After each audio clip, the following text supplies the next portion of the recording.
Over 10 years ago, I got to meet one of my heroes, Wayne Dyer. The story is crazy, and I know I've alluded to it on a few podcast episodes. Well, today I'm going to share the whole story and how Wayne Dyer completely changed how I work out and got me out of fight or flight on a daily basis. I think for a long time I've wanted to share this Wayne Dyer story, how I finally ended up meeting and shaking hands with Wayne and spending some time with him. It's a wild story. So this goes, and if you are willing to listen, I'm also going to share with you a paradigm shift that seeing and being around Wayne Dyer caused in my life, and it has permanently changed the way that I work out. It's gotten me out of fight or flight. It's lowered the cortisol levels in my body. Get this, it's lowered my body fat percentage, helped me sleep better and feel better. So I'll share that with you in just a bit. But first, let me share with you the story of how I met Wayne Dyer. In order to share the story about Wayne Dyer, I have to go back to when I was about 8 or 9 years old. I was a little kid. I was at a garage sale with my mom where, when I was younger, my parents did not have a lot of money. And I got most of my clothes secondhand from garage sales. I got most of my stuff secondhand from garage sales. That's where we got most everything. And there was a weekend where we went to a garage sale, and I remember it was a pretty nice house, and there was a nice sports car in the garage, and there was a guy sitting outside with like an 8-foot long folding table sitting behind it. And I remember walking around his stuff and seeing like really nice, really cool stuff, and going through his things. I thought like, man, I want to have suits like that someday. And he was selling like nice high-end goods. And I came across this box that it just said $100. And it was a box full of motivational CDs, and not CDs. I'll be honest with you. It was a box full of motivational cassette tapes. So if you don't know what that is, go look up cassette tapes on Wikipedia. It was before CDs and before MP3s. That's how we used to like give out audio. So he had cassette tapes, and I remember the cassette tapes. So it was Anthony Robbins, Bandler and Grindler, the original NLP guys, and then 2 audio sets from Wayne Dyer. One of them was The Awakened Life. And I remember at the garage sale begging my mom to buy this box for me. I'm like, Mom, I need this box. These tape sets are usually $200 or $300 each. There's like 5 of them in here. This is worth over $1,000. And I knew there was no way my mom was ever going to spend $100 on this. For perspective, our budget on a weekly basis going to garage sales was like $10. We were buying things that were a quarter or 50 cents. And on any given weekend, I might be able to spend $1 or $2. $2 was a lot. I might be able to spend $1. And so asking for something that was $100, it was a complete 100% pipe dream. And as a kid, I knew that, but I didn't know how not to argue and how not to ask. I wanted these tape sets so bad. I had read some of the descriptions on them, and I just wanted to take them home. And I remember just begging my mom for it. And as I was talking to her, the guy who was running the garage sale got up from behind his table, walked over to the box, picked it up, and handed it to me and said, Kid, you can have this as long as you promise to listen to all of it. You need this more than anybody I've ever seen. And I remember like getting tears in my eyes. I was 8 or 9 years old and thinking like, oh my gosh, this is the most incredible thing anybody's ever given me. And my mom said something like, oh, you don't have to do that to him. And I remember thinking to myself, yes, he does. Stop talking. Don't say anything. Like, don't make this turn around. Don't take this away. And he turned to my mom and said something like, your son needs those tapes. And if he's willing to listen to them, I'm willing to give them to him. And so she said, okay, and we left, and it was like the greatest day of my life. I remember like shaking in the back seat going home, wanting to listen to these tapes. And I listened to Wayne Dyer talk about intention and talk about living an awakened life. And I was like 9 years old. I was already awkward in school. After I got loaded up with Tony Robbins, Wayne Dyer, Bandler, and Grindler, I was super awkward in school. The teacher wants to talk about prepositional phrases, and I'm like, hey, what's your intention here? It was pretty weird. But those tapes changed my life. And Wayne Dyer, without ever knowing it, became one of my closest friends in the world. Because when I listened to him, I listened to somebody I related to. I listened to somebody I felt understood me. I listened to somebody who was making a massive contribution in my life and literally changing my life.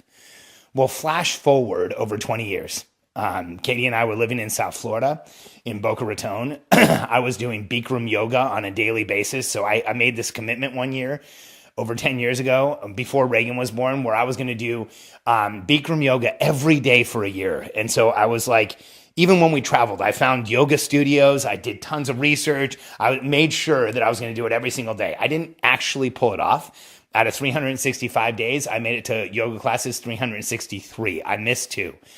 But in the middle of this year, where I was going to have a yoga class every day, there was a massive hurricane in South Florida, like crazy, massive hurricane. We had to load everything up. And we drove to Orlando.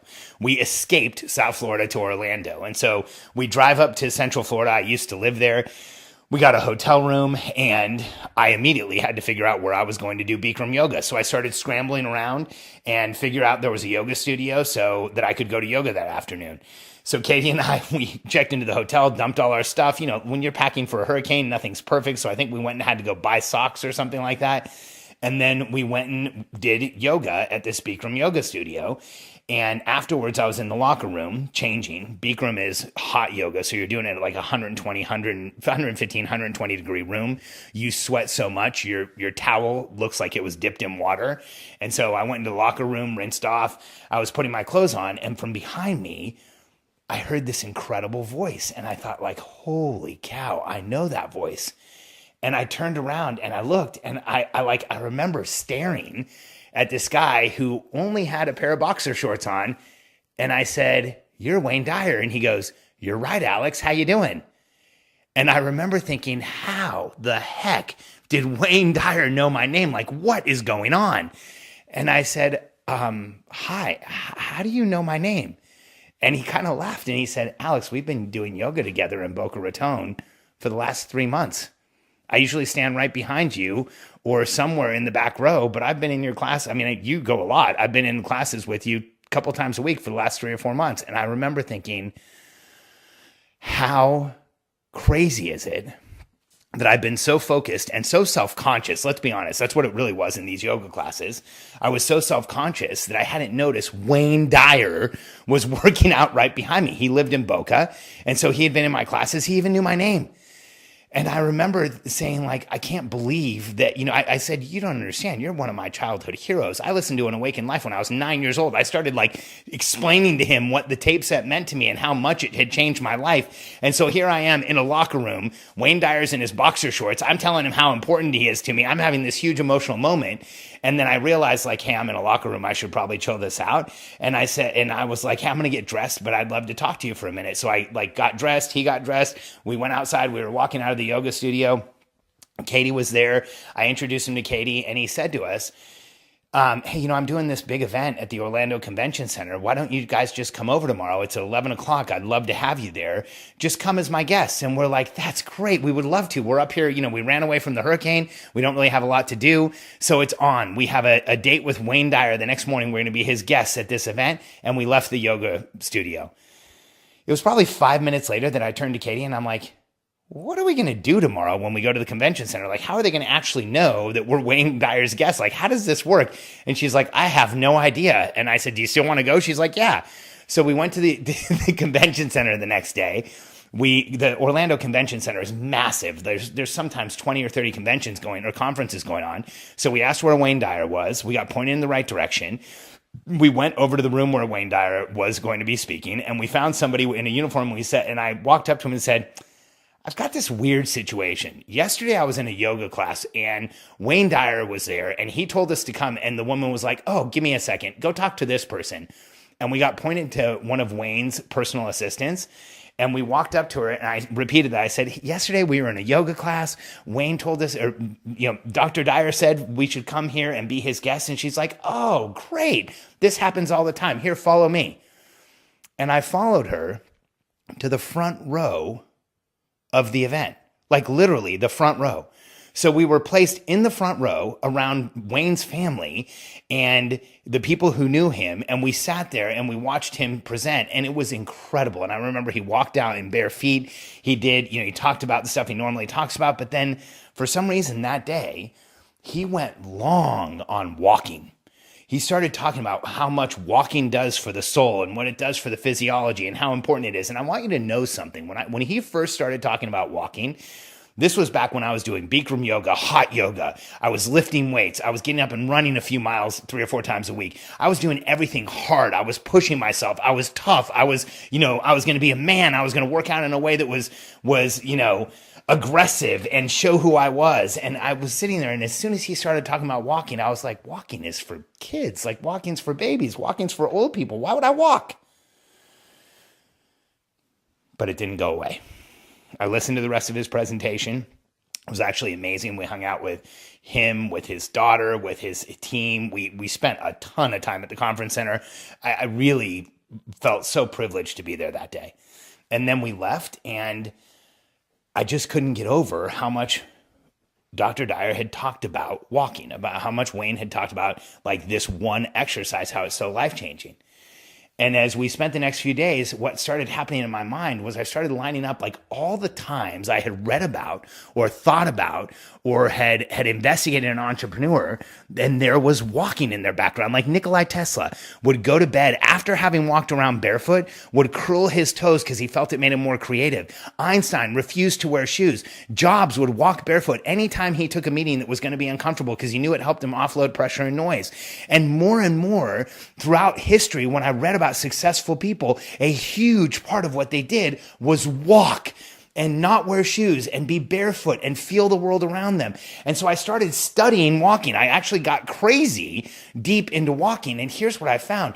There are so many benefits to walking. And this is why today I coach 100% of my clients to get up and go on a 20-minute primal walk every morning, whether you feel like you need to or not. And last week, I was at the Funnel Hacking Live event in Nashville. We were at the Opry Hotel, which is like this huge conference center hotel where you can like not leave for a week. And in Nashville, it was torrential downpour, flooding rain, so we didn't get out walking. And I can tell you that last week, the pressure and noise in my body went through the roof because I wasn't walking on a daily basis. I didn't get that same outdoor walk that I normally get.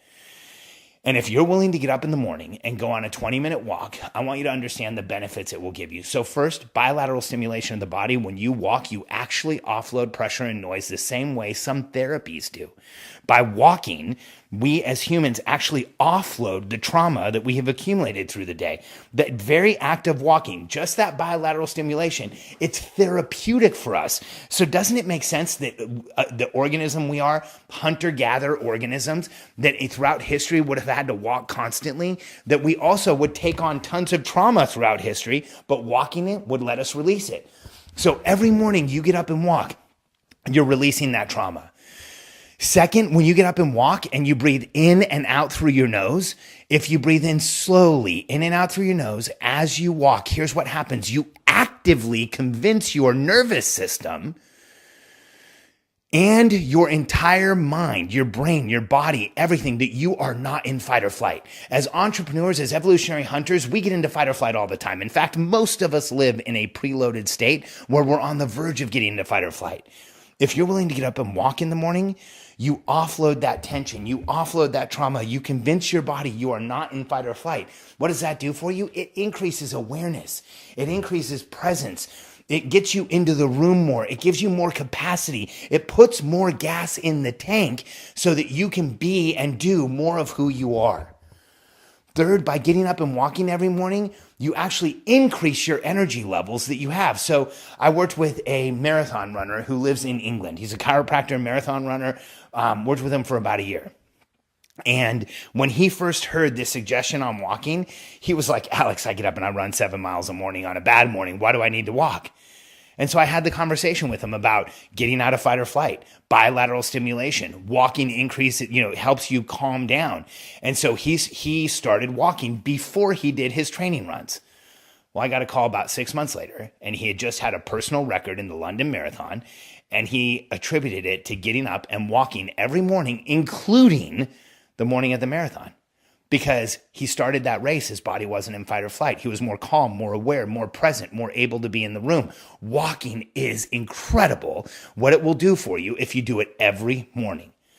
There are so many other benefits. I'm going to share one more. As entrepreneurs, one of the things that happens to us is we get caught in the wrong hormonal situations in our bodies. We overclock, we push, we're aggressive. So rather than using dopamine and serotonin, the hormones that make us, or the chemicals that make us feel good, our bodies will use thyroid and adrenaline and cortisols to equal out all of the pushing forward and all of the aggression that we have in our lives. By getting up and walking, you can calm those things down. In fact, if you're willing to get up and walk 20 minutes every day, day after day after day, what you'll find is you'll get up one morning, you'll stop walking and start walking, and 5 minutes in, you have a runner's high. That's dopamine, that's serotonin, that's your body releasing the happy chemicals to you because you're getting up and taking care of your body walking. These strategies are a game changer. If you're willing to get up and walk every morning, you will see your presence and awareness go up. You will feel less triggered and reactive. You will see more opportunity in your life, and you will be more creative. It is an absolute game changer, and I'm glad that I was privileged enough to run into Wayne Dyer that day and be able to sit in the front row, listen to him, and he left this great an impact on my life. Walking is a keystone habit that will make everything else in your life easier. Another keystone habit that will make everything easier is hydration. If you feel like you're getting enough water, fantastic. But if you feel like you could be doing a little bit better, if you feel like you could instinctively drink more water, if you didn't have to work at it, if it was easier, I want to help you. Go to getthirstynow.com. We wrote a 10-day program that will help you do the following. 1, reawaken your natural thirst instinct. 2, drink more water than you ever thought possible. And 3, create more energy and more connection and more body-mind connection in your life than you ever thought possible with something as simple as water. Go to getthirstynow.com, download our 10-day natural thirst challenge, and do me a favor. Let me know how it goes.